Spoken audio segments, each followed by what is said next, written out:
Kailan nga ba mapafinalize ang submarine acquisition project ng Philippine Navy? Totoo nga ba na merong shipbuilder na willing magbigay ng mga submarine sa ating bansa kapag sa kanila bumili ng mga bagong submarines? Yan ang pag-uusapan natin, pero bago yan, kung bago ka lang sa aking channel, huwag mong kalimutang mag-like, subscribe at i-hit mo na rin ang notification bell button para lagi kang updated sa mga bagong videos natin. Ayon nga po sa mga kumakalat na impormasyon mga idol, ay meron daw isang shipbuilding company na handang magbigay ng isang segunda manong submarine sa ating bansa kapag sa kanila bumili ng 2 bagong submarines. Bagamat hindi pa nga po natin tukoy kung anong shipbuilding company ito, ay siguradong magandang balita nga po ito para sa ating bansa. Kung totoo man ito mga idol, ay isang magandang opportunity nga po ito para sa Philippine Navy dahil meron pang karagdagang submarine na magagamit ng ating bansa.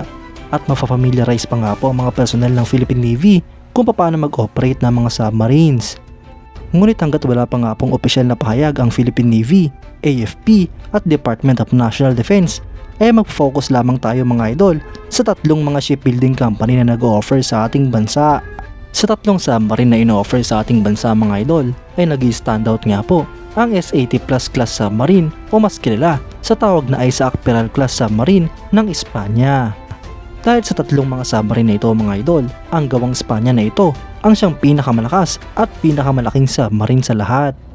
Ang Isaac Peral class submarine na ito mga idol ay isang Spanish class submarine na ginawa ng state-owned Spanish company na Navantia. Ang submarine nga pong ito mga idol ay nag-feature ng air independent propulsion. Ito nga po ay ginawa ng 2005 hanggang 2028 ayon sa plano. At meron nga pong 4 na units na planong gawin, 3 dito na kompleto na habang isa pa ang ginagawa. Ang submarine na ito mga idol ay may displacement na 2,965 tons, may haba itong 81 meters, beam na 11.68 meters at draught na 7.3 meters. Ang propulsion nito mga idol ay isang shaft ethanol, 3 bioethanol engines at isang electric motor. Ito nga po ay may maximum speed na 12 knots kapag surface habang 19 knots naman kapag submerged. Ang operational range nito mga idol ay 8,000 kilometers, may endurance itong 30 hanggang 55 days at may test depth ito na 460 meters. May complement nga po ito mga idol na 32 habang may armament naman ito na 6 na 533mm torpedo tubes na pwedeng lagyan ng mga torpedoes, gayon din ang harpoon missiles na gumagamit ng UGM-84 Sub-Harpoon Block 2. Sa kasalukuyan mga idol, ang Navantia ay nag-offer na sa Netherlands, India, Pilipinas, Poland at Turkey. Kinumpirma na nga po na Navantia mga idol sa isang press conference na sila ay nag-pitch na ng kanilang offer upang magbenta ng mga submarines at gumawa ng submarine base and training center para sa Philippine Navy. Mga idol, kung ako nga po ang inyong tatanungin, ay bagay nga po sa ating bansa ang submarine na ito dahil bukod sa mas malaki na ito, ay mas malakas pa ito kung kukumpara sa Scorpion class submarine ng France at Changbogo class submarine ng South Korea.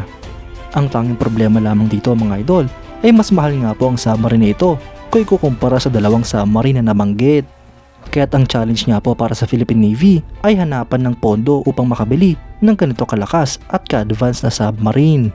Ngunit alinman nga po sa 3 klaseng submarine na ito ang mapili ng ating bansa, ay masaya na nga rin po tayo mga idol dahil sa kauna-unahang pagkakataon ay makakapag-operate na tayo ng sarili nating submarines.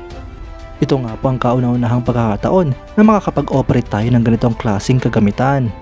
Isa nga po ang ating bansa mga idol sa mga kukunting bansa sa Asia na wala pang submarines.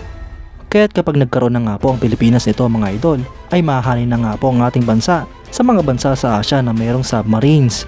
Mas papalakasin nga po nito ang ating puwersa at kakatakutan na ang Philippine Navy sa ating mga teritoryo. Kayo mga idol, anong masasabi nyo? Comment down below for your thoughts and opinions. At yan nga lang po ang pag-uusapan natin ngayon mga idol. Maraming salamat sa panonood. Huwag niyo rin kalimutang mag-like at subscribe bilang suporta sa ating channel. Mabuhay kayo mga idol!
Ship